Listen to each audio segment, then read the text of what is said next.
വിവാഹമോ വിശേഷ ദിവസങ്ങളോ ഏതുമാകട്ടെ, മനസ്സിലുണ്ടോ മാത്സിലുണ്ടോ. Pattambi government college NSS യൂണിറ്റിന്റെ നേതൃത്വത്തിൽ സ്നേഹാരാമം പദ്ധതിക്ക് തുടക്കമായി. കോളേജ് പ്രിൻസിപ്പൽ CD ദിലീപ് പദ്ധതിയുടെ ഉദ്ഘാടനം നിർവഹിച്ചു. വിദ്യാലയങ്ങളിലെ NSS യൂണിറ്റുകളുടെയും തദ്ദേശ സ്ഥാപനങ്ങളുടെയും സഹകരണത്തോടെയാണ് മാലിന്യമുക്ത പദ്ധതിയായ സ്നേഹാരാമം നടപ്പിലാക്കുന്നത്. സ്ഥിരമായി മാലിന്യം കുമിഞ്ഞുകൂടുന്ന പ്രദേശങ്ങൾ ശുചീകരിച്ച് പൂച്ചെടികളും മറ്റും നട്ടുപിടിപ്പിച്ച് പരിപാലിക്കുന്ന പ്രവർത്തനമാണിത്. പട്ടാമ്പി ഗവൺമെന്റ് കോളേജ് NSS യൂണിറ്റിന്റെ നേതൃത്വത്തിൽ പട്ടാമ്പി ചെർപ്പളശ്ശേരി പാതയോരത്ത് സ്നേഹാരാമം പദ്ധതിക്ക് തുടക്കമായി.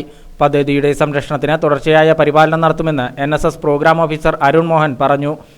ഇന്ന് 2024 ജനുവരി 1 കേരള സർക്കാരിൻ്റെ തന്നെ അഭിമാന പദ്ധതിയായിട്ടുള്ള തദ്ദേശ സ്വയംഭരണ വകുപ്പിൻ്റെ ഭാഗമായിട്ടുള്ള ഈ ശുചിത്വ മിഷൻ്റെ സ്നേഹാരാമം പദ്ധതിയുടെ സംസ്ഥാനതല ഉദ്ഘാടനം ഇന്ന് നടക്കുകയാണ്. അപ്പോൾ പട്ടാമ്പി സംസ്കൃത കോളേജിലെ NSSന് 2 യൂണിറ്റുകളാണുള്ളത്, 40ഉം 88ഉം. അപ്പോൾ നമ്മളുടെ സപ്തദിന സഹവാസ ക്യാമ്പിൻ്റെ ഭാഗമായിട്ട് നമ്മൾ 2 പൂന്തോട്ടങ്ങളാണ് ഒരുക്കിയിട്ടുള്ളത്. ഈ പദ്ധതിയുടെ ഒരു പ്രത്യേകത എന്ന് പറഞ്ഞാൽ നമ്മളുടെ ഈ പൊതു ഇടങ്ങളിലെ മാലിന്യങ്ങൾ ആളുകൾ നിക്ഷേപിക്കുന്ന സ്ഥലങ്ങൾ കണ്ടെത്തുകയും അത്തരം സ്ഥലങ്ങളെ നമ്മൾ മാതൃകാപരമായിട്ടുള്ള ആരാമങ്ങളാക്കി പൂന്തോട്ടങ്ങളാക്കി തീർക്കുകയും ചെയ്യും. അപ്പോൾ ഇതിൻ്റെ ഏറ്റവും ഗുണം ലഭിക്കുന്നത് സാധാരണ മനുഷ്യർക്കാണ്. പല ഈ വേസ്റ്റ് ഇടുക അല്ലെങ്കിൽ നമ്മുടെ വേസ്റ്റ് മാനേജ്മെൻറ്റുമായി ബന്ധപ്പെട്ടിട്ടുള്ള ഏറ്റവും പ്രധാനപ്പെട്ട ഒരു പദ്ധതിയായിട്ട് ഇത് മാറുമെന്നാണ് നമ്മൾ പ്രതീക്ഷിക്കുന്നത്. ഇനി 1 വർഷത്തോളം നമ്മുടെ ഈ പ്രോഗ്രാം നീണ്ടു നിൽക്കും.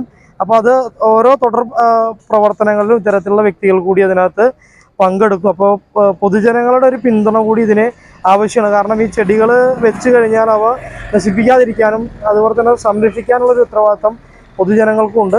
അപ്പോൾ ആ ഒരു കാര്യം കൂടി ഈ ഒരു ഘട്ടത്തിൽ അഭ്യർത്ഥിക്കുകയാണ്. പ്രിൻസിപ്പൽ CD ദിലീപ് പൂച്ചെടി നട്ട് പദ്ധതിയുടെ ഉദ്ഘാടനം നിർവഹിച്ചു.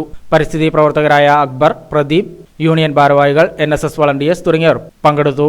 കോളേജിലെ NSS യൂണിറ്റിലെ 200ഓളം വിദ്യാർത്ഥികളുടെ നേതൃത്വത്തിലാണ് പദ്ധതി നടപ്പിലാക്കുന്നത്.